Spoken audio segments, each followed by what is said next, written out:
DM, everybody. Hello. Give me a thumbs up if you can hear me, please. All right. I hope you can. Can you hear me? Hello, GM, everybody. I can hear you. You can hear me. Okay, awesome. How about everybody on the space? Okay, perfect. I want to make sure that we are running cool.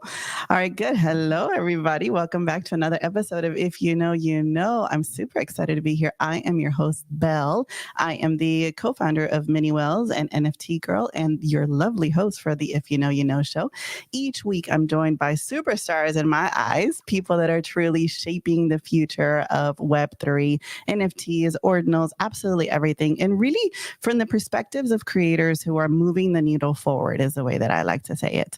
Every week, we have this streaming live on X. You can also find us on YouTube. You can find us on Twitter Spaces. Anything that, floats your boat is where you will find us. 2 p.m. Eastern Standard Time every Wednesday. I was about to say Tuesday, every Wednesday afternoon. And I am super excited today to introduce Donnie from Famojis. Donnie and I met a couple of weeks ago in Mexico City, out of all places, right? Just as I know, man, it was a whirlwind of an experience of like hopping around here and hopping around there. Donnie, I had the pleasure of moderating a panel of Bitcoin, art on Bitcoin. And Donnie was there. And Donnie was one of the only English speakers on the panel. And I Sorry. I say that because freaking kudos to you, Donnie. Like, I want you to introduce yourself, but I wanna say from a personal perspective, I was number one, I was really impressed that I'm always really impressed when people step outside of their comfort zone to do something that's not just on like our online world, but also IRL. When we live and breathe in Web3, a lot of it is behind the screen. A lot of it is behind a PFP. A lot of it is behind like having to put your face. And not only was I impressed with the fact that you were there, but it was, it was different. It was cool that you stepped outside of your comfort zone. And to me, I automatically said, all right, I got to get to know this guy. So here we go, Donnie. Welcome to the show. Thanks. I made sure to have everyone boo me first. The first thing I did, so that I would be motivated to learn Spanish, not only because I wanted to be able to interact where I was, but because I live in a Spanish speaking place right now. I just moved here a few months ago, so I'm new and I have an excuse not to know it, but I won't be able to have that excuse for very long. So I think that I'm the kind of person who chases discomfort and I don't want other people to be uncomfortable, but I don't feel like I'm learning or growing if I'm not uncomfortable somehow. So I like going places that like where I don't know what's going to happen, or I don't know how to interact, or I've never seen the cultural goings on, like in Mexico City or Puerto Rico, where I am right now. Those are both very different places than upstate New York in a million ways, in almost every way, really, both in terms of how governments treat those places, how people treat each other, and how people from not those places treat those places. It's just like the dynamic is so very, very different. So thanks for having me. Yeah. Sorry I couldn't speak the same language as everybody else. I'm glad that everyone else still spoke Spanish and didn't adapt to me, because one, it's fun to not know what they're saying and have just answer whatever I was going to say and not have it based on like what the people before me said.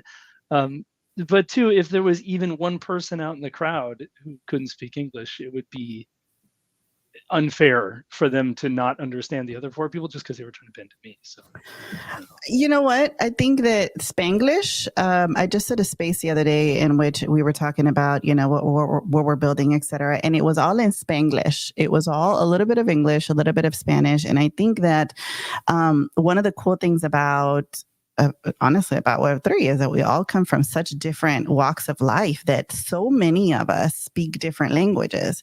It's part of the beauty of getting to know each other and part of the beauty of supporting each other, etc. So you did start off by making sure that everybody booed you. I'm going to use it as fuel.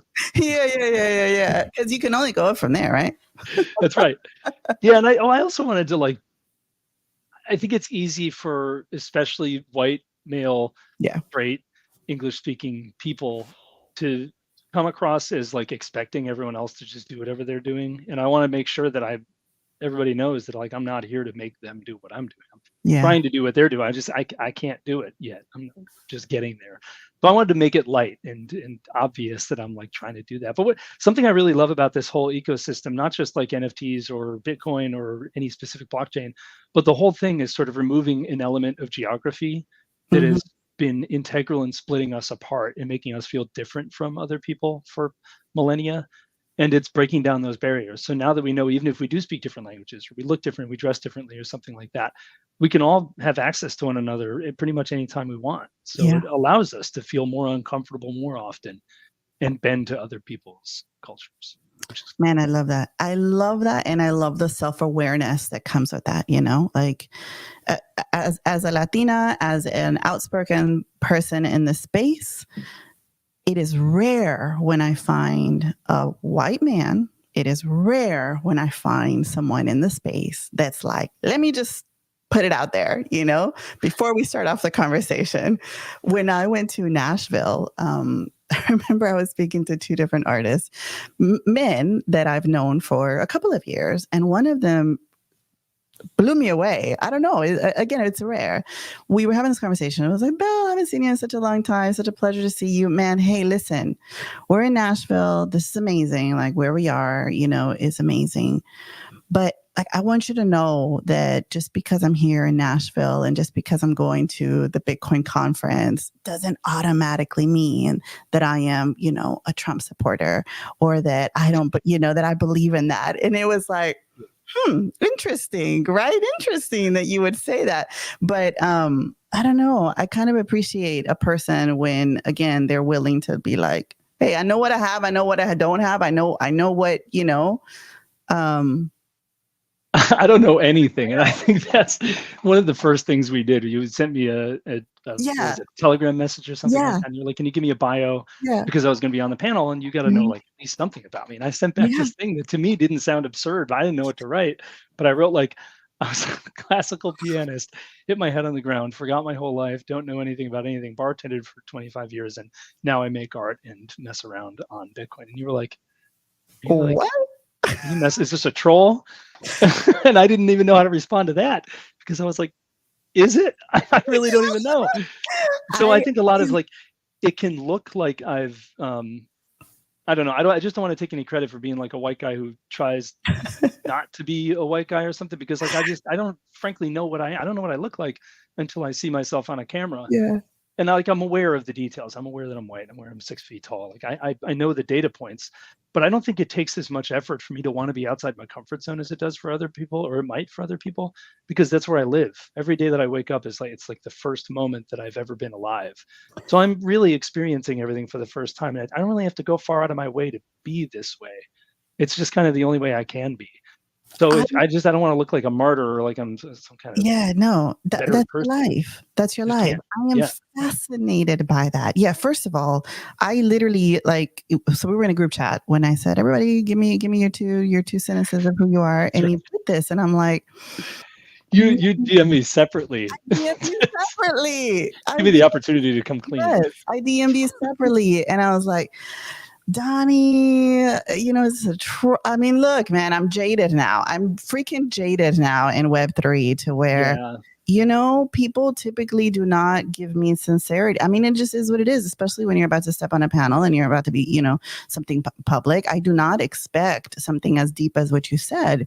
And I immediately thought, this isn't normal. Like, let me just make sure. I think with the anonymity that we get for so we get to be on the internet, right? And every time you interact with someone for the first time, they have the opportunity to either be completely honest all the time for the rest of the time you know them, or they have the opportunity to pretend they're honest and thereby screw that up. And I think that's where like digital identity comes into play, where in order to pull that off in real life, just to like make a new Discord account, go scam someone, make a new Discord account, go scam someone, I would have to go to a local bar 300 times in a row. And then on the 301st day, forget my wallet and get a free drink or something, like not pay my tab. But I can't go back on the 302nd time and expect to do the same thing, like but without a mustache, with like a wig on or something.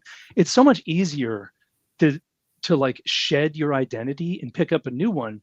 But at the same time, it's really difficult to have a digital identity like your Twitter account or my Twitter account or something that people begin to trust over the course of time. It's difficult to build credit. And it's almost as if like no credit. No, this is true.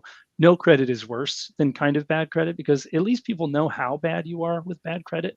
But with no credit, if it's a brand new account, you just have no reputation whatsoever. Yeah. So there is value. And it's like the things that we've found to be really important about in-person interactions, I think are becoming just as profoundly important with like Twitter and Discord accounts, where like our mutual acquaintances actually mean something when it comes to internet. Like the duration of the account setup time really becomes worth something. I don't really know where I'm going with that, and I forgot why I started talking about it, but I think it's important.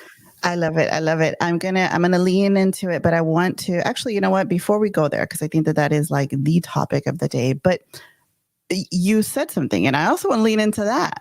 Why is every day new to you, Donnie? Because I am freaking fascinated by that. Yeah, me too. I've been trying to figure it out. So I hit my head on the ground snowboarding in the year 2000 or 2001. And it's somewhere around there. It was like the winter of 2001, maybe, obviously, because I was snowboarding. And I was a classical pianist before that. I started playing piano when I was 3.5 years old, and I played an hour a day minimum and competed monthly, weekly, whatever. I was in international competitions. I played with orchestras as like a 12-year-old kid. And I don't say this to fluff myself up, because I can't do it anymore. So it's not like impressive that I ever did. But I hit my head on the ground and I just couldn't play the following week. I had a recital, I don't know, in like Canada or something. I competed yearly at this thing, and I went to that competition. I just couldn't get out of the first bar of the song, apparently. And that's when my parents realized that probably there was actually brain damage. Like I was out cold for maybe 15 minutes, woke up in an emergency room, looked in the mirror and said, "Is he okay?" Because I didn't recognize myself. So that was like my first experiential memory, not that I can form them anymore, was being in an ambulance with an oxygen mask on my face. And outside of that, I can't remember. I don't remember sitting down in this chair. I don't remember being in Mexico City with you. It's as though I read a book about a guy who did it. And it's such a data dense book that it could only have come from me actually being there. I know this is really difficult to describe, but I can't form what's called deductive long-term memories, which is like if I say, "What did you eat for dinner last night?" And you go, you look up and you're like visualizing it, right? Like you can see the pizza or the taco or whatever it is that you ate. I just have to like resort to like matrix code and go, I'm pretty sure it was a taco because I remember reading a book about that. But I can't see the taco. And if I close my eyes, I don't know what I look like. And I didn't know what you looked like until just now when I saw you on camera. But my brain was like, that's definitely the best way that I've come up with the one good way to say this.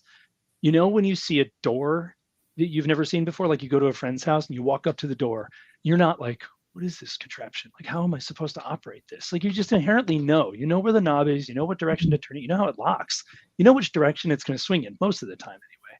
And you don't really have to recall any of that. You don't have to think about it. It's just there. And that's what's called procedural long-term memory. And that's all that I can form. So if you ask me anything about a door I've never seen before, I won't be able to tell you that. But the second I see the door, I can tell you almost everything about it. And that's how I recognize my mother and my ex-wife. Like I can't fathom them, but when I see them, I'm immediately aware of everything about them. Just like when you see a door, like a refrigerator, you know how to use a refrigerator. You know what it does just upon seeing it. You're not like, where do I put my clothes in to wash them, right? You go, well, this is probably where the broccoli is. So that's how everything in my life works. I see my shirts and I'm just like, that's my shirt. But if you ask me what kind of shirts I have, I probably don't really know. I certainly couldn't tell you any physical details about them. So I don't really know how that expresses in my day-to-day life. I just figure it out bit by bit.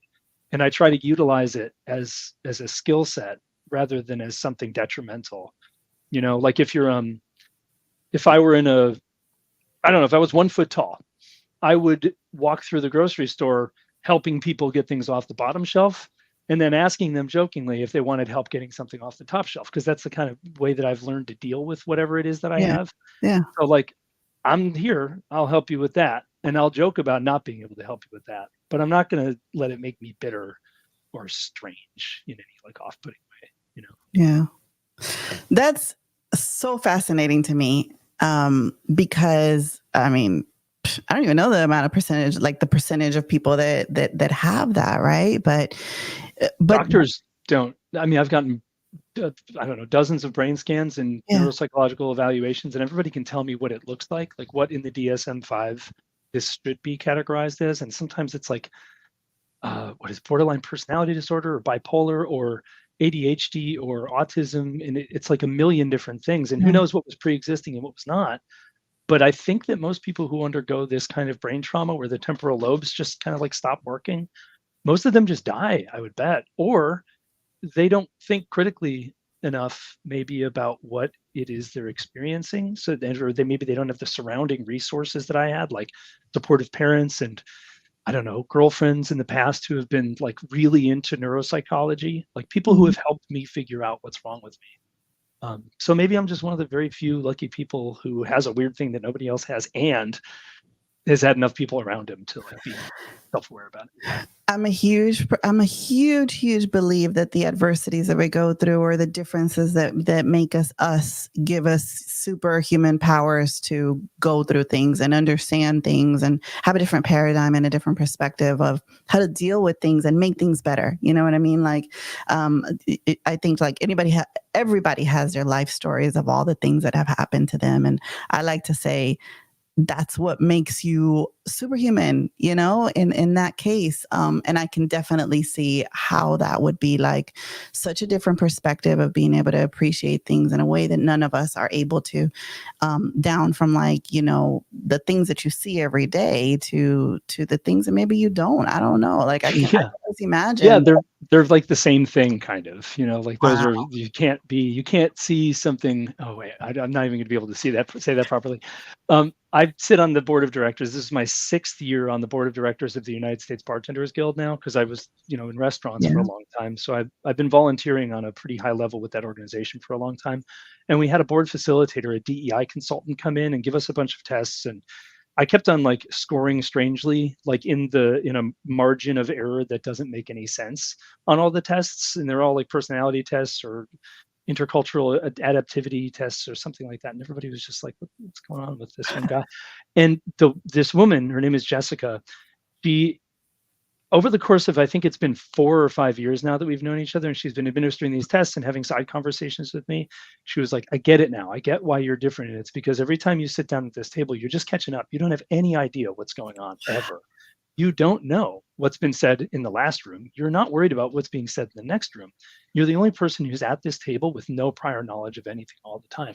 And I think that's the main skill set that comes with this. And that's why I work with Femojis now, the ordinal project that I'm with, because I bring a perspective that can't be brought by someone who has the ability to remember. And because I think if you remember, you can also remember trauma, Yeah. and you can't forget. Like, what do they say? You can't unring a bell, right? Yep. I'm blessed. If I don't use that word a lot, but I guess I'm blessed with the inability to remember trauma.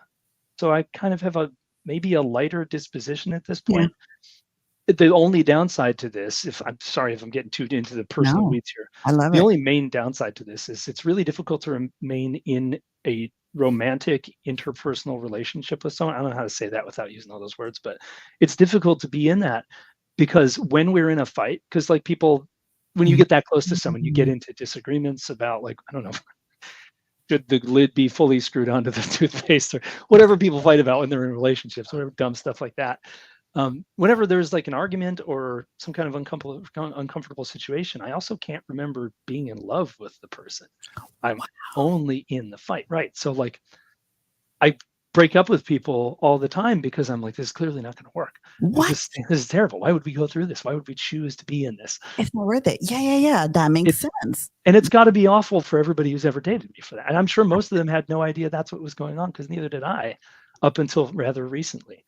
So it's been That's it's been a insane. ride.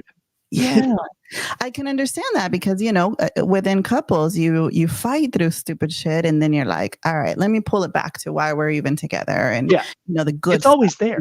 Yeah, Yeah, you're always yeah, like, I remember I loving you so much remember. yesterday. I'll Yeah, deal with this thing today. And I just don't. yeah. Like, I haven't talked to my sister in 10 years because she just wasn't nice to me. So I stopped because I Wow. don't remember that I should. And it's not that I don't have empathy. It's quite the opposite, really. I can feel how much she doesn't want to talk to me. So I was like, there's a solution here. It's just we don't talk, right? Mhm. So it Wow. looks weird, but it's not like I'm a psychopath and I don't have empathy. it's quite the opposite. If I see someone cry, it makes me feel like crying because that's all I know then is that sad. Like it puts me deeply in people's shoes when I see them experiencing something. So I don't know. I'm still trying to mitigate that whole thing and figure out where I fit in the world and like what my skill sets are good for. And this is where I am now. You're officially one of my favorite people in Web3 for how real you are, how honest you are, the perspectives that you bring, you know, and Terrible liar. That's true. We need more of you. No, honestly, you know, like I just think that maybe you haven't figured it out yet, but you will, and there will be one opportunity, whether it be professional or personal, in which it's like everything now makes sense, you know, of the gift that you have been given. I don't know. There's always more to learn. There's always, even when I do figure it out, I figure something out. But you like, what do they call it? Dunning-Kruger syndrome or effect. When you learn a little bit about something, like you're walking down the street and you find a house, and you're like, I know everything now because I found the house. And you step inside the house and you're like, there's a lot of rooms in here. I didn't know how much I didn't know about the house. And that's kind of what I'm doing with my head. You know, there's always another closet somewhere. Always.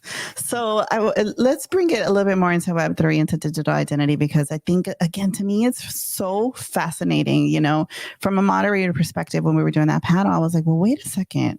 How am I supposed to ask you questions if you don't really remember what you've been doing? You know, like, what are you going to refer to? I can ask everybody else. And I wasn't sure, like, I mean, clearly he knows. How deep it goes. Yeah. It's like if I read a book, like, the best way I can put it is if you know the Decameron, or like one of those huge books that's like, well, how did anybody even write something this, who's going to read it? It's as though I've read a book that deep about, like, I don't know, just my morning.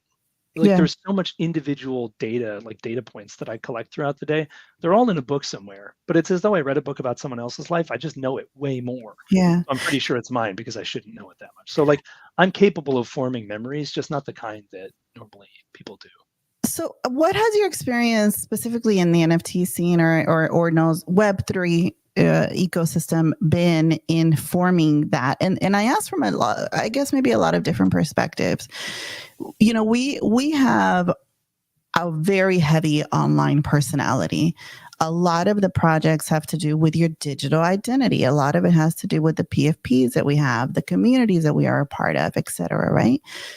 But for a person that I would assume, like you just said, I didn't know who you were until you popped on camera, and now I can associate it. What has your journey been on being able to see people by, like, you know, their monkey faces or their puppet faces, you know, and only being able to gather just a couple of things of what that person is willing to share via their online personality?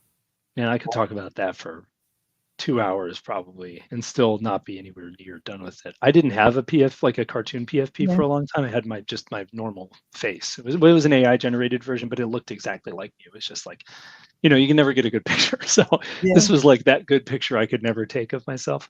And I refused to have a PFP for a long time, or ordinals or otherwise NFT PFP. And I don't really know why. I think it had something to do with me not wanting to assign the way people no, I know exactly what it was. I had a DeGod PFP 2 or 3 years ago during their initial run up back on Solana, the first time they were on Solana, and no one cared about it until everyone cared about it, and then people started like having visceral negative and positive reactions to it. So I would come into a Twitter space, and like some people would be like, "Oh, great, everybody, you know, watch out! There's a DeGod." And I'm like, "What? I didn't mean to do that. I didn't just make any of the decisions for the company. I happened to buy it. They kind of look like me. Like if you look at my profile, like their nose is not super. It's like the closest thing to me that I could find in a PFP. So I got sick of hearing takes that I had not had any influence in formed about me when I entered a room. So I took off the PFP and I said, forget this. We're not playing this game anymore. And then for years I had just my normal face. I decided to have a cartoon PFP once the artist of the company that I now work with, Pomojis, made one that looks like me. So it feels like I'm able to fit better into, because like if you get on stage now with an IRL PFP, they also don't trust you. Everyone's like, what is this? Is this a scammer, or like, is it a robot? It's a bot probably. So in order to be trusted, I had to make one, but I wanted one that really looked like me. And honestly, if you look at my PFP and then see me in person, you might actually be able to recognize me from that cartoon, despite it not being at all a picture of me. I thought it was the closest thing to it. it has been easy to recognize other people through their PFPs because it's like a combination of recognizing these anthropomorphized traits, or maybe even like, yeah, I guess it's anthropomorphizing, but monkeys are similar to us. They have eyes and nose and mouth, and they're structurally similar, and they can sort of stand upright, most of them. So like, it's not a far cry for me to recognize that as a sentient being a human. But what I do think is an added layer on top of that is when we don't get to wear clothes on the internet, Mm.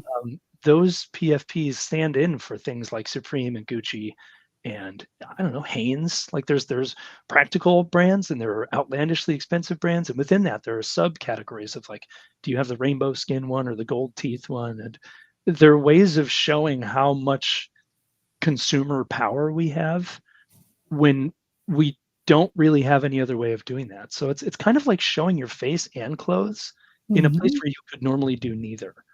So I think it actually informs us a lot about who people want to be and who they happen to be in a space where we don't get those micro expressions. Like when we met in person, very different than interacting on the internet, whether it's typing or even doing this, because you get to see like how someone stands, like how wide apart are their feet? Are their legs crossed? Or do they blink more than you think they should? Are they smiling when things are sad? Because that's like a super scary trait to have. Like it Yeah. tells me about a lot about the way that you deal with trauma if you smile when you're sad, right?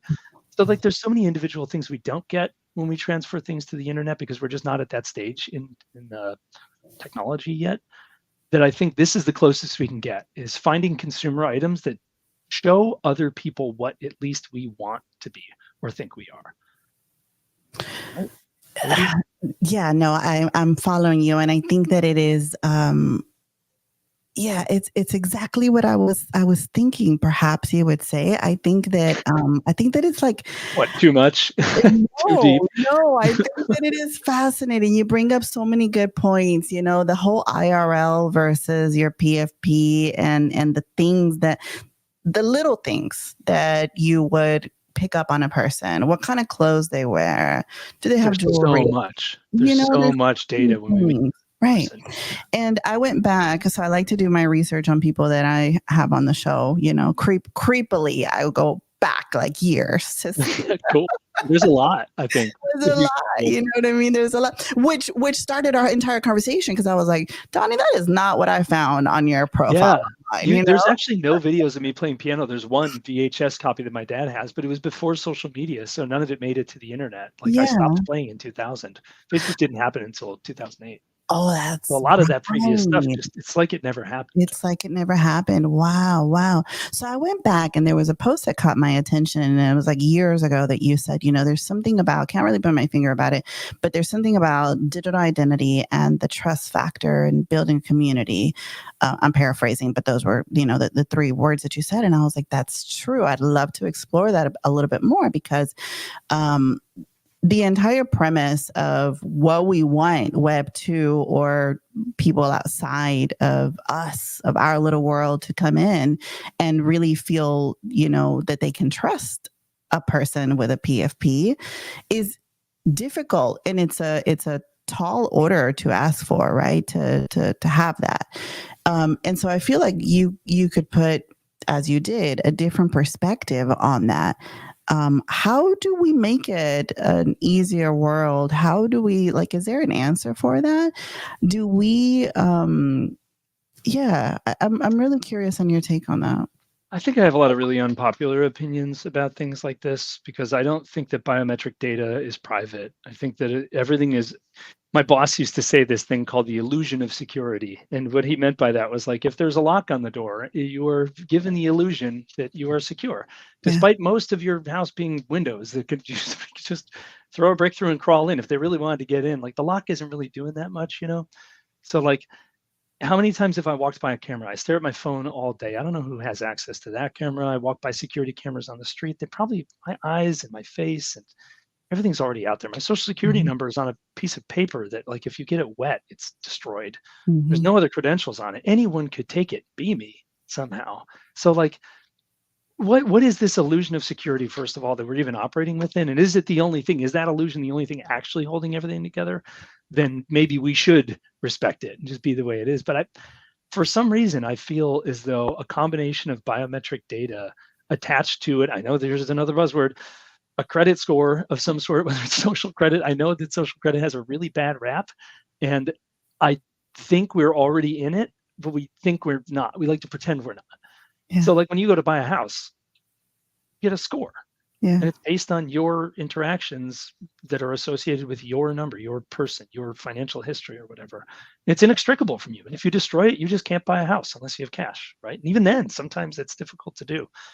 So I think if we're to really, there's so many ins and outs. I used to work for a DID layer one blockchain, a decentralized identity layer one blockchain, like years ago, part-time, but it was still took up a lot of my thought. And I learned that it is not an easy solution because it seems really easy at first. You're just like, well, like everything we're doing in real life, let's just do it on the internet. But like, how do you even associate a wallet with a person? And how do you make it so that they can shed that wallet when they no longer want to use it anymore?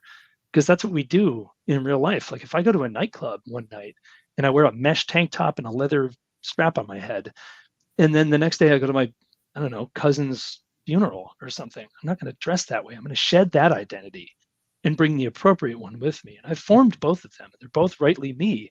I only show parts of them when it's acceptable or appropriate to do so, right? There doesn't seem to be an elegant solution for this on the internet other than having a bunch of Discord IDs. But it seems disingenuous to do that because they're not really you, but you're different everywhere you go. So the more I think about it, the more I just come up with questions. I am willing to get a chip implanted in my head, be tracked, give everyone my eyeballs, everyone my fingerprints, and put my voice into every AI database ever, because I don't think that I'm that important. There's 9 billion of us, probably, maybe more. Who wants me, right? And if an AI machine can make me say something that you think is awful, then I don't know, come hang out with me in person and find out I'm probably not the person that the internet said I was. I have difficulty believing that there is an elegant solution to this while maintaining the perception of security that we think we have. And the big question at the end of it is that false notion of security what's holding all this together like glue? And should we even poke that? Yeah. I don't know. Yeah. I don't know. Yeah, that's deep. I don't even know if what I just said made sense. I just know that I'm super confused about the entire thing. And I don't know if there is a reasonably good way to go about it. Even okay, let's say we get a social credit score from scanning our eyeballs into our government's database, or maybe like a world government database, like a singular one, right? Yeah. Then there's still an issuing authority giving us that credit score. We're still putting our whatever's in the, our identities in the hands of some centralized authority. There really is no way. You remember the DAO boom? Everything was a DAO like 2 years ago. Yeah. There's this DAO and that DAO, and everything's decentralized, everything's autonomous. It's not possible, really. We found that out. Things can start out, but they have to start out from something. This is like the problem that religion solves, and the question that Aristotle and Socrates thought of, the prime mover. What is the thing that started everything? Because nothing could be not started by something, right? So like an organization has to be started by a centralized control, and maybe it can be handed over to a decentralized control, at which point it might be more fair. But until we get to the point where like the good thing has been started, maybe Bitcoin, and then everyone takes it over and does something, just like makes, I don't know, some side chain that is run by everybody and nobody knows how to make it better or worse. And we're just always moving with it. Maybe that's where decentralized identity has to go. Maybe it has to go to Bitcoin, because Bitcoin is truly, actually decentralized. Decentralized. Kind of nothing else in the world is at the moment. Again, I could go on about this for 2 hours and none of it would be coherent. So I'm going to stop there. I love it. I love it. Right? Oh. No. Usually I'm the one that gets into like deep stuff, and and I'm in the right place. You're in the right place. You're in the right place. So first of all, a lot of the things that you said, side note, we are currently building on mini wells and we need to talk about that because super side note on that. But also, I was going to say, and you brought it to Bitcoin, the entire system of fiat and the gold ecosystem that we have in the United States, particularly. Like I speak to certain people that are older people in my circle of associates or a circle of, extended friends or whatever. And when I tell them things like, I work in the crypto industry, or do you have any Bitcoin, et cetera? And they're like, that's not safe. That's why I have my gold bars, that I go to Costco to buy and talk about, a sense of security. I don't know. I see a lot of correlation on that, right? Of like, talk about a sense of security. Even though inflation continues to hurt you every single year, you still think that if you hold on to this pretty little dollar, then you're going to be fine, even though every year it continues to be less amount. That's the argument for Bitcoin currently, anyway. Although there are many other arguments for Bitcoin, and I think things that make the hard money argument strong also make, like, the underlying strength of Bitcoin as a decentralized network is the thing that makes it a strong ledger for money. But it also makes it a strong ledger for anything else you'd want to put on it. So it has a lot of use cases, but if we're going to talk about the money one right now and the perceived security of the dollar and gold and such, a big part of why my mother doesn't care about Bitcoin. She does. She has read books about blockchain. She's read sci-fi novels about Bitcoin and about how internet currency can change the way that we incentivize various programs for, like, I don't know, global warming, yada, yada. She actually does think about this stuff a lot, but she doesn't have a self-custody wallet, because where do you put those 12 words? Who helps you get them back when you forget them?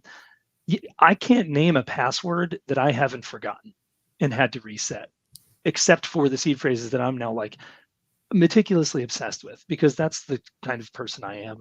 But it's not the kind of person everybody is.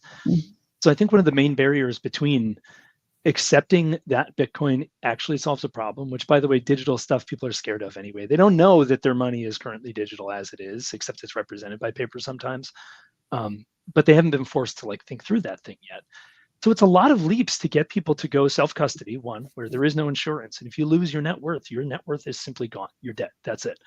And two, they're like, I don't know, we're still even arguing about whether digital art is art or not, despite projections on walls 15 years ago or 30, 40 years ago, whenever the projector was around. Ever since the projector has existed, digital art has existed. But you could own, like, the frame, like the physical frame from which it was projected, which made it collectible somehow. And now people are having difficulty thinking that anything, whether it's money or art or books, that isn't tangible physically, that you can hold right now, is good or worth something or viable or even real. Like, whatever real means, it's not real.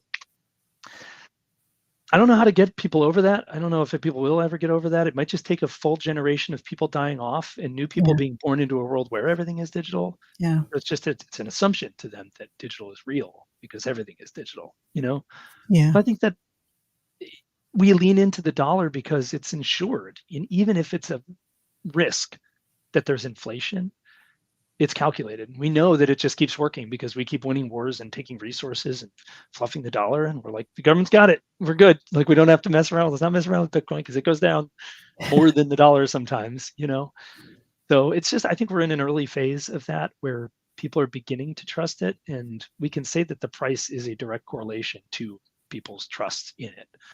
The more the price goes up, the more people trust it. And the more people trust it, the more the price goes up.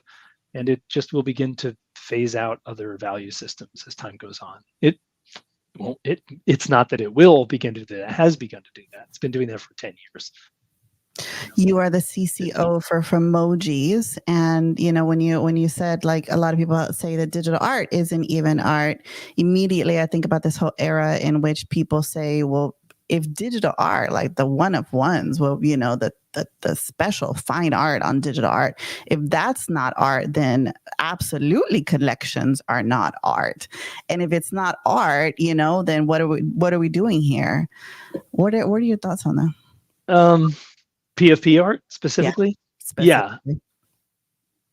There is something really special about a 10K PFP because it's 10,000 of the same thing dressed up differently, and it's recognizable as a single brand.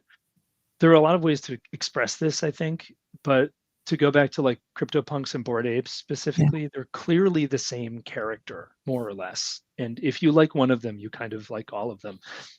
And you can draw these. I mean, you could do something like OMB. You could do whatever it is now, 6,000 pieces or 5,500. one-of-ones that are loosely trait-based and kind of all recognizably similar because of maybe the eyes and the eye colors. And there's like, lines you can draw through them. But those PFP collections that are like imagine if the Bored Apes were all a different monkey. It would just be 10,000 pictures that weren't correlated at all. And it wouldn't really be able to make a brand with a bunch of people's identities behind it.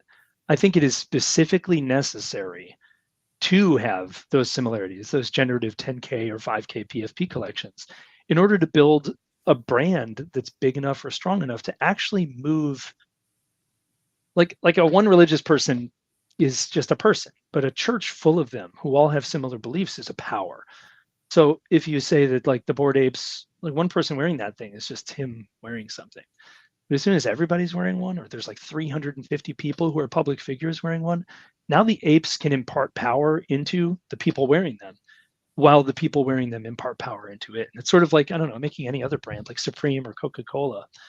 You can't remove any one thing from either of those things and actually change it. Like you can change every single thing about Coca-Cola. You can take the coloring out of it, change the flavor, change the carbonation level, the packaging, the marketing, the plants, the CEO, every single employee.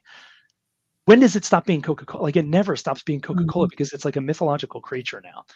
And I think 10K PFPs are our version of making a mythological creature that is separate from, but empowered by, and empowers its members.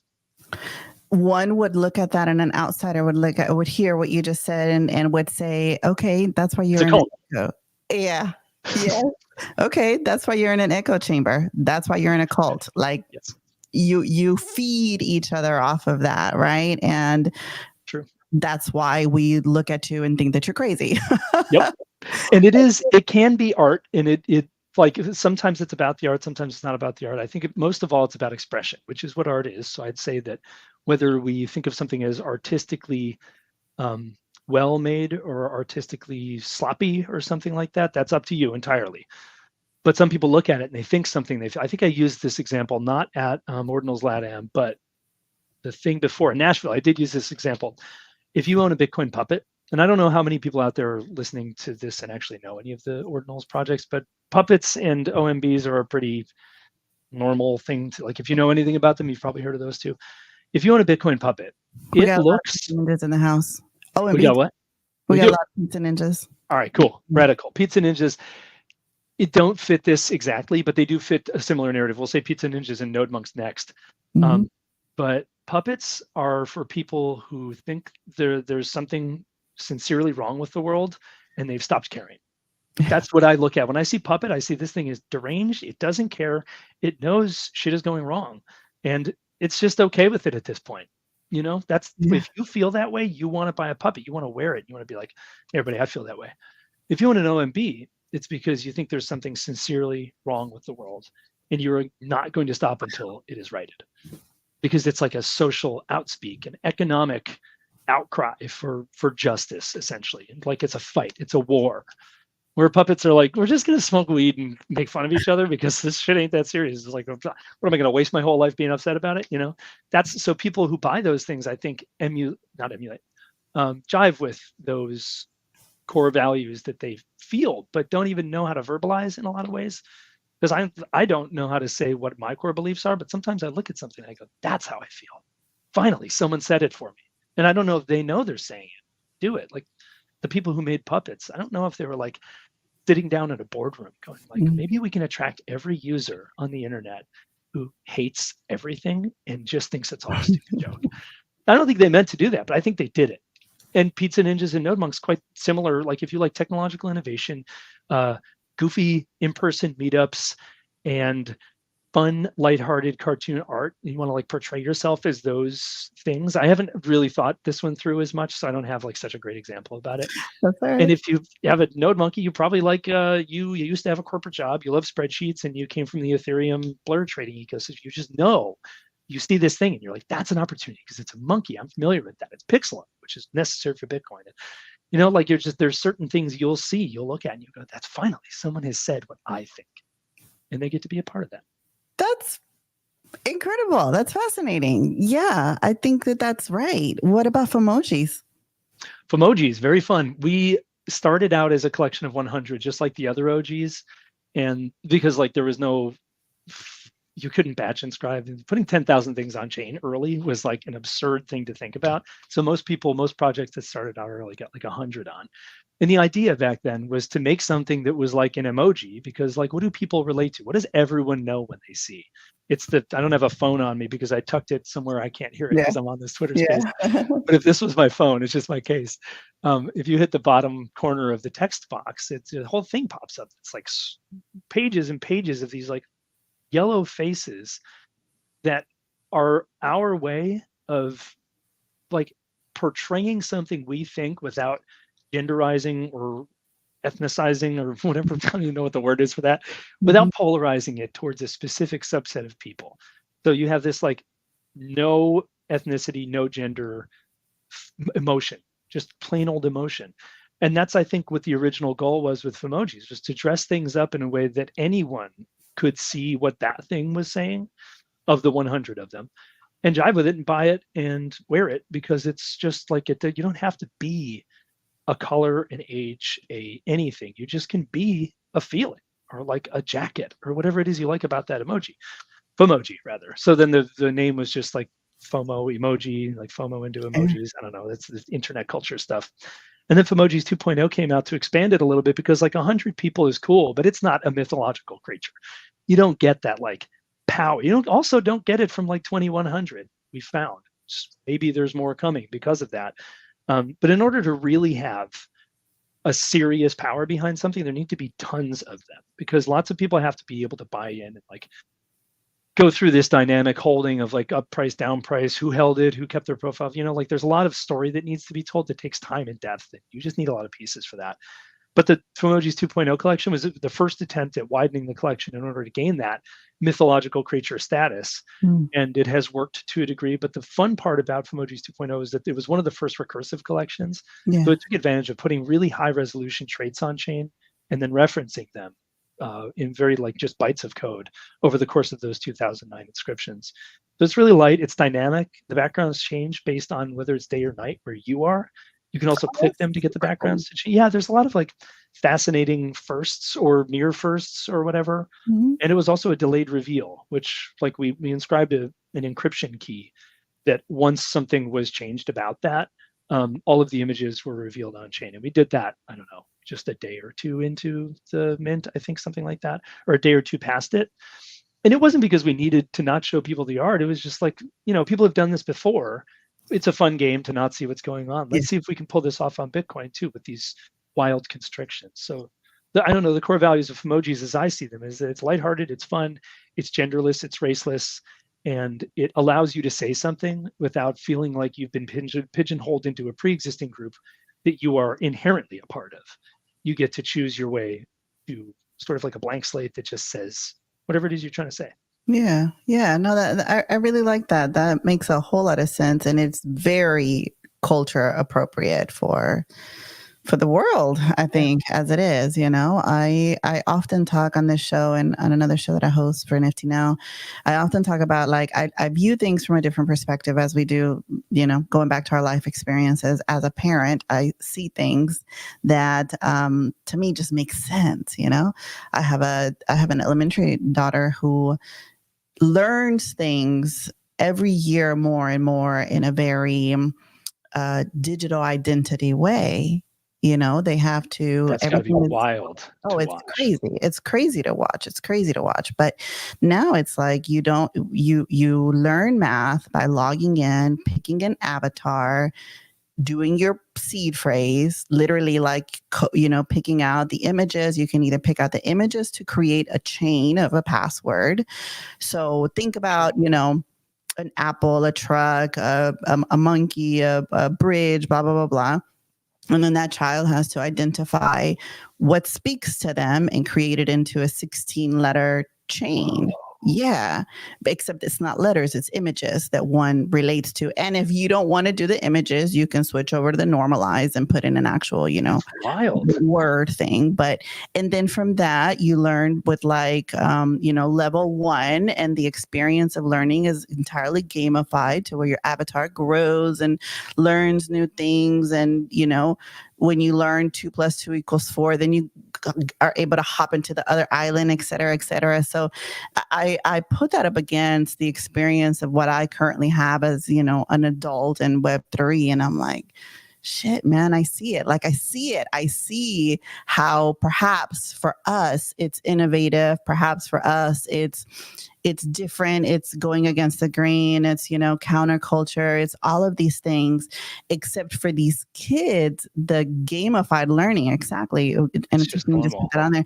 The gamified learning is a way of life. That is the way of life that is being taught to them in a very young way. So all of these different avatars, all of these different PFPs, when I look at it from a very different paradigm than my children do. To them, that is their digital identity. That is a person. They don't look at it as, a cartoon. It's a representation of who they are. It's a representation of who I am. Exactly. And I get to dress it. We learn not to play. Oh, sorry. Yeah. No, go ahead. I was going to say it's sad, but I think over the course of maybe like the Industrial Revolution leading into the 9-to-5-day desk job, like our schooling, I don't know how old you are, and I'm not going to ask you that because some people really hate that question. But back in my day, we went to school for 8 hours and we sat down. I'm that old, Donnie. All right, cool. Yeah, we're in the same group, right? Yeah, I didn't have a cell phone until I was like 18 or something. I had to go knock on people's door. If somebody knocks on your door now, you're like, is someone going to murder me? Yeah. Why would someone knock on my door? That's just like how you talk to people back then, right? Yeah. So it was a different way to grow up. And I'm not sure what's going on in schools now. Maybe this is the same thing. But we used to just sit and do desk work for 8 hours as a kid, right? So we're supposed to play up until maybe first grade. And then there's a little bit of play speckled throughout till fifth grade. And then there's recess from 7th through whenever the hell. And then like play just stops. And you're no longer encouraged to play as an adult. And play is exploration. That's the whole point of play. It's not being like lazy and it's not being distractible. It's what people do to figure out more things about their surroundings. So like, we can't give that up. I think that's a really positive thing. And I think a lot of people who are maybe like 70, 80, 90 years old right now would see that as like the world's going to shit. Because like back in my day, we did work. Yeah. And now they're doing play. But I think play actually uncovers a lot more things than work does. You have to balance that clearly. But play is the way of uncovering things. 100%. I come from the corporate world before I found Web3 and decided to come into here. But I come from the corporate world, and I've always been like I was the youngest person in the positions in the managerial or the C-suite executives of the business. And I remember when I was in corporate America, the talk was, this is before COVID, and then COVID, of course, changed everything. But even before COVID, the talk was these millennial kids just want to be able to work from home, want to not come to work on time, want to, basically work from home. And so I was in corporate America in this transition of watching people older than me, make the decisions. And I'm not a millennial, but I understand. And it's this transition that the 9-to-5 corporate America and, worldwide is going through, that is like your youth, the younger generations understand it from a very different perspective. The baby boomers generation is like, you have to work. And if you're not working a minimum of 12 hours, then you're not being productive. And if you are getting home, if you're getting home and actually have time to eat dinner and go for a walk afterwards, and you're definitely not trying hard enough. Yeah, that's like definitely not being productive. Yeah. But the 9-to-5 is something that is becoming more and more obsolete. Nobody wants it anymore for a lot of different reasons. And I think that COVID obviously, was the very first time that these older generations were able to experience what it looks like to still be productive and balance it with your own life or your own, you don't even have the family. It's you can be a single adult and still have time for your mental health, your physical health, all of that, right? And I think that COVID ended up being, or the pandemic ended up being the birth to a lot of what we do in Web3. And you see more and more people leaving corporate America first to say, I'm done with the 9 to 5. I want to be able to step into the gig economy. I want to be able to have my own life. I want to be able to, have online communities and still be able to log off and do what I do on a normal day. To me, as a mom that I'm seeing my child go through this, it all makes sense. Perhaps those pieces of the puzzle aren't available for me, right now because of responsibilities. But Right. but Because there is work. There is work. You do have to do work sometimes. You can't just pay all the time, right? Well, you could. Your life wouldn't look the way it looks, right? You right, get to make the decision. right. But for somebody like her, 20 years from now, oh yeah, life is going to be much different, and her No doubt. identity is going to be paramount to that. I think if ever we see an entire generation of people, which we will every time a generation of people is born and ages into a certain, I don't know, place in the zeitgeist. So boomers be like, Gen X is just crazy. And then Gen X was like, these millennials are lazy. And millennials are like, the Zoomers are morons who can't, they're just reusing our styles. And then the Zoomers are like, the alphas don't make any sense when they talk. And everybody says this about the next generation. And it's supposed to be that way. We're supposed to have an identity, age as a part of a population, be useful when we can be as useful as we can be on the way out, and judge everything to high hell until we're dead. Because that's like, if we didn't have that balance, if the world weren't exactly 50% or 49.9 conservative and 49.9 progressive, or what, 50-50, whatever you want to call it, if it weren't that, we would all do the same thing at the same time. And one of those times, one of those decisions we unanimously made would lead to our destruction as a race. It is so important that we have people burning fossil fuels and people who refuse to. Because at some point, we might find something out about burning fossil fuels that would have only happened by burning fossil fuels. Or we may make this planet into a place that's only inhabitable by something that eats methane.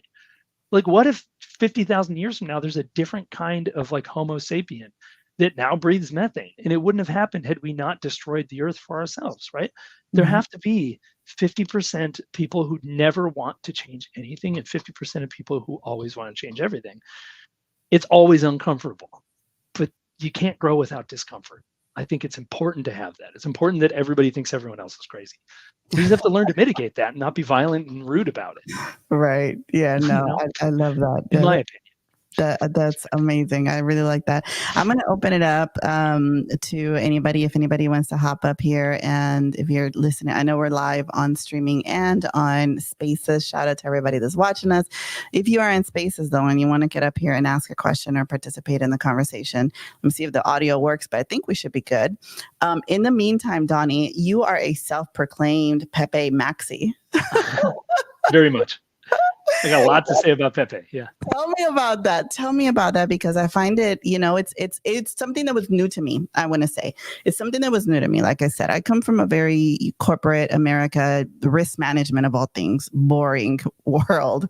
And when I started learning about digital art, NFTs, Web3, Pepe, and the meme culture associated with that was something new to me, something that took me a minute to even be able to understand. My co-founders recently went to Beeple's event and loved it. And through their eyes, I've been able to understand a little bit more. And, of course, having been here in the space for a minute, I understand a little bit more, but it wasn't something that was innate to me. It wasn't something that, I didn't have to work at. So I want to hear your perspective. What is it about Pepe that is special? I'm gonna leave it at that. I love this topic. I've talked at length about it. I've thought probably more than most people I've ever met, even the people who make Pepe art. I think it's easy for us to be really good at doing things that achieve an outcome without realizing why or how that works. Like, it's easy to regurgitate. Like, I put butter on toast and salt and pepper it. I don't chemically know why my body likes that. I just know it does, so I keep doing it, right? So I think most people who are engaging in Pepe memeing and image macroing are doing it because they know it works. But I don't think a lot of people think about why it works. I think there's a distinct reason that Pepe took hold of the world. And I think it's the same reason that Helvetica is the font that's used in the New York City subway systems, and is a part of almost every major brand's branding, like the North Face, Lufthansa, Panasonic, those are all Helvetica derivatives, right? We use that font because it allows us to say anything we want to say with the letters or the italicism or the spacing without the font itself imparting emotion. Like if you imagine if I wrote, I love ice cream in Comic Sans, it would just be goofy. Nobody would take it seriously. Like whoever said that, I don't even trust that they know that they like ice cream, because Comic Sans is just universally known to be like the most polarizing, worst font to write anything in. You write something in Helvetica, though, if you write the word dog in Helvetica, all you think is dog. You don't think dog happy, dog sad, dog up, dog down, dog middle ground, whatever. You don't think, if there's no judgment associated. It's just the word dog. And that's why the New York City subway system says like Brooklyn bound. It doesn't want you to be happy about it or sad about it, scared of it, empowered by it. It just wants you to know you're going to Brooklyn, right? So think about anthropomorphizing things like monkeys. You look at a monkey and you go, I don't know about that monkey. Maybe it's a little too much like me and I don't like humans, so that scares me. You look at a chair, you put eyeballs on the chair, you go, I don't like chairs, I prefer couches because they're softer. Bar stools especially, sorry, that's this is backwards. Bar stools especially, very uncomfortable. I like a bar stool with a back. If a lizard crawled in here, maybe a snake, I'd be like, oh God, they're scary. Or maybe I want to eat it or something like that. But if a frog jumped in here, I would just be like, how did frog get here? I don't want to eat it. I don't want to mate with it. I don't want to use it as a tool for anything. There's nothing I think about frogs. And I don't think there's anything anyone thinks about frogs because they're just kind of innocuous. They're the only item on planet Earth that I can think of that most people just don't have any thoughts about. And I don't mean that in a derogatory way. Frogs are, I think they're cool. They're interesting. I like them enough. I don't think much about them, I guess is the point. Yeah. So if you draw a cartoon frog and you put eyeballs on it, which they already have, so they're like sort of built like us, and then you write the word, I'm a Nazi, all you think is that frog's a Nazi.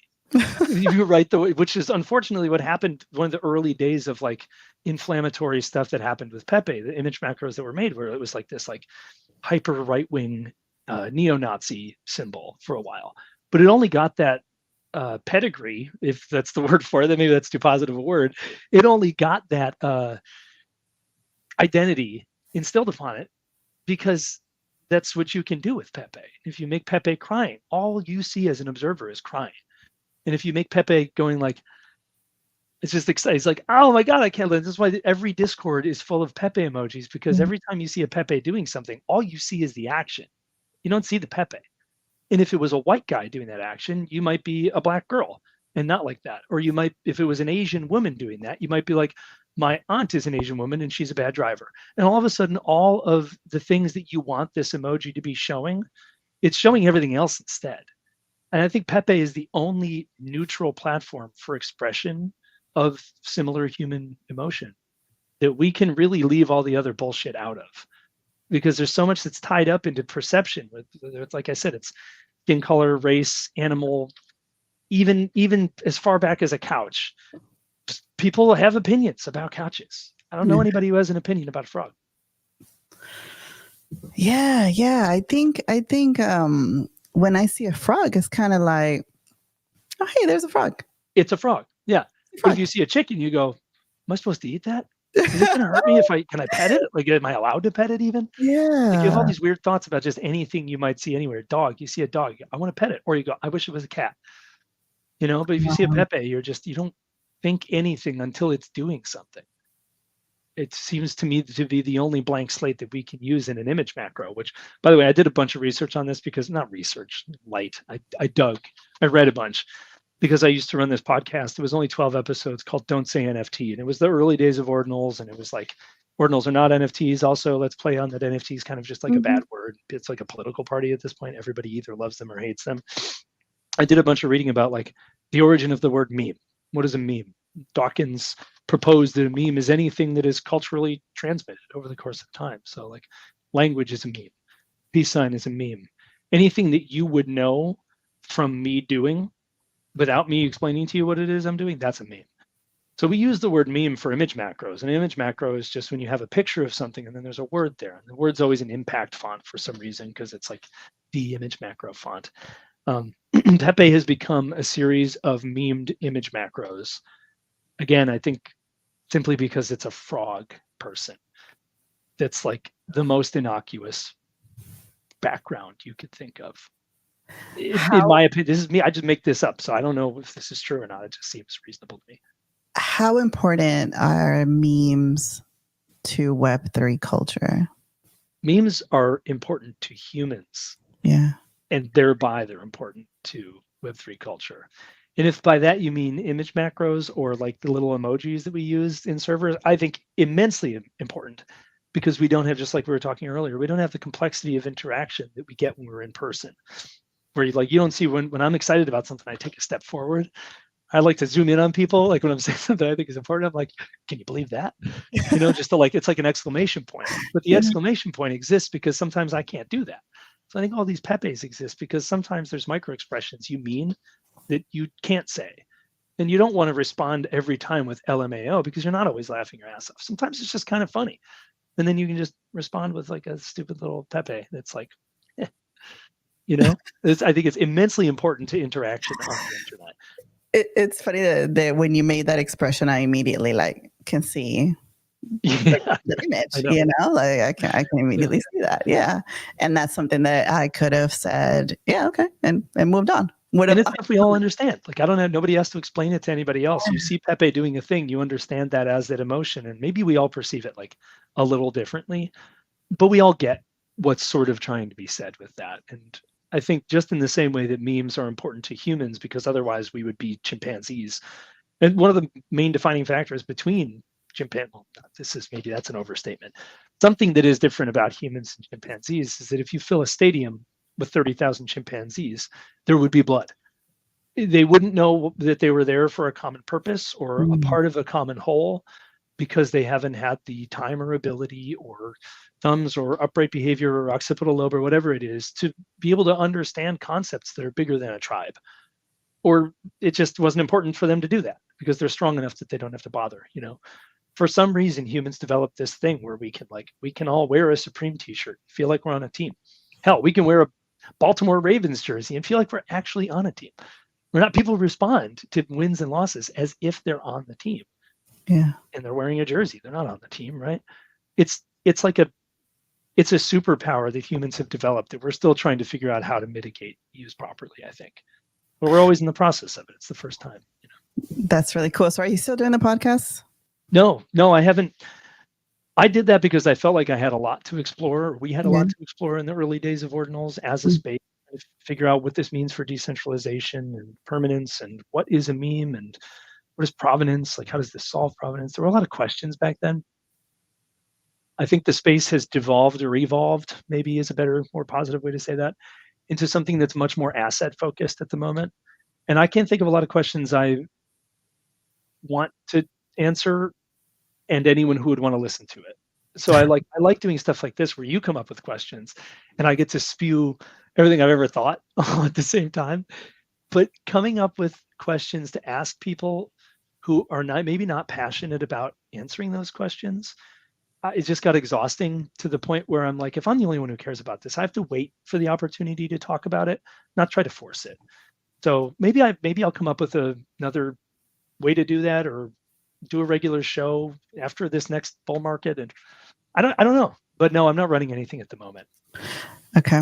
I know that you're attending a lot of events worldwide, pretty much. It's been a crazy year. It's been only a couple more this year, though. Yeah, only a couple more. Okay, cool. Where are you going next? Bitcoin Amsterdam in October. Yeah. And Art Basel, I think, in December. Because Miami's so close to Puerto Rico, it'd be stupid not to go, even if it's a small thing. And Tokyo. Go to Tokyo and probably a few other Asian countries in November, but only for an OMB meetup, not for like a larger crypto thing. Okay. Specific item. Wow, that's amazing. That is amazing. What like, did you ever think that you would be traveling worldwide for? No. Yeah. No, certainly not. I went to, I was a dive bar bartender and a nightclub bartender for like 10 years in Buffalo, New York. And one day I woke up and was like, I feel like I'm just living the same day every day, and nothing has changed in 10 years. And I quit my job that Saturday. I went home and I booked a flight to Tokyo for Tuesday, like 2 days later. And I stayed there for 2 weeks without really any idea of when I was going to return home. And my goal was just to get so far out of my comfort zone that I learned something new about where I really wanted to be. I needed to like hit the reset button. I think that's when I gained an immense appreciation for the perspective shift that you can get by fully immersing yourself in someone else's culture, and without being disrespectful, of course, figuring out like new rules, new ways of operating, and just see what other people do on a daily basis. I've had the bug since then, but it's exhausting traveling. So it's expensive too. And I'm a normal person, so I don't do it that often. And luckily this year, it was a job requirement to go to 2 continents a month. And it was incredible. I don't know if I'm like different than everybody else because I don't really know where I'm waking up most of the time. I'm just up and then I'm there and I have to figure out what to do. It's not exhausting to me really to travel for 18 days across 3 or 4 countries with just a carry-on. It's fun, in fact. Wow. And I would do it again next year, despite it being a little bit difficult to find a home in Puerto Rico or learn Spanish for that matter. And you probably are going to have to do it a lot more next year if things go right and Yeah. we enter a bull market or higher than that, then your time is going to be absolutely be spent across globe trotting. See you in Mexico City again. See you in Mexico City. Absolutely. But hopefully this time you stay longer though. Yeah, I would like that. I was coming off a 10-day trip before that though, so that was my exit. I know. All right. So I'm gonna pull up You Zapata on. All right, I think you are here. Hey, how you doing? Hey, Bill. Hey, Donnie. How you doing? It's been really cool to listen to you again. I'm glad. Yo, what's up? How's it going? I didn't recognize you by the howdy. So You Zapata was an artist that was also showcasing with Gamma at the event that we were at in Mexico City. The pigeon. Paloma. Yeah. The palometa. Yes, sir. Yeah. Palometas. So, man, it's been really cool to hear you. Like, it's been really, every time, like, we've been talking, we have talked like 3 times only. And every time I find like you're a really good observer and you are observing and you are analyzing the things that are happening at the moment. And all that that you have been talking about Pepe, about memes, about characters. So I feel like it's a really good way to look at life, to analyze things, not just letting them happen, but maybe asking a little bit about why are they happening. It's really cool to hear you. Just wanted to come up and say hello to Belle, hello to Donnie. It's been really cool to hear you today. And also to let know, Donnie, that since you collected my ordinal number 7, I did a raffle for the physical piece that I painted on the event in Mexico, and you won, my friend. So get out! Congratulations for that. Right. That's awesome. That's the one that you were painting at the Ordinals conference. Yes, sir. That's all right. The same one. I made a raffle for that one because I already did the sold out. So the promise was every time I make a sold out of one of my ordinals, I'm gonna raffle the physical piece that I'll paint about that ordinal. So I made the sold out for the first one. You won this time, and I already released yesterday the second ordinal. So yeah, it's really good. And that's why you were asking me if that was my wallet address, because you saw the piece. I won the raffle. You looked in the wallet, you saw my name, and you saw the other pieces. That's why you asked. I didn't get back to Instagram to check that message. That's awesome. That was going to be my first actual piece of art in my apartment because I didn't travel with any art to Puerto Rico because I didn't want to put it in a shipping container. So this will be the first physical item here. And it is apt that we're talking about this right after Pepe, because I think that something that's missing from the digital art space a lot is this things that are memeable in the same way that street art is, where there are a lot of artists that make many characters. This kind of goes back to the 10K PFP thing too, honestly. But there are a lot of artists that'll draw in a style, but many different characters, and there's not a lot of continuity other than the style between it. Something I thought that was really cool about the rat and the pigeon, the way that you two other panel members or whatever cohorts, whatever we want to call it, you make the same character every time, but you make it in different ways in different places. And there's like a unique ability to strengthen whatever message it is that you're sending through that thing, because you keep repeating that same image in this like super memeable way. So something I hadn't really thought about with graffiti art is that it is the most memeable physical or digital art out there, because it's kind of like a replication of the same thing over and over again. Was that an active choice on your part to like always do this one thing and like strengthen that message? Yeah, well, at first I wanted to have like my identity on the streets or on my art, but I felt like I needed a connection with something that people can relate to. So I feel pigeons are really part of the street art, part of the street, part of like a lot of crazy thoughts that I have, and all people have different stories about pigeons. So I felt it was perfect for me. It has like a duality that I wanted to represent through my art, and that's how Palometa was born 4 years ago, and I haven't stopped painting palometas ever since. That's awesome. Yusuf, that's awesome. And I'm so glad that you were able to come up here and share that information that Donnie won. Holy shit, that's amazing. That's fun. Congratulations, Donnie. Yeah, can I hear me on Twitter Spaces or not? Yeah. Okay, cool. Got it. Yeah. Wasn't sure if you had to like type, and I don't know how this works. No, you're alive. You're alive. Technology's amazing. Yeah.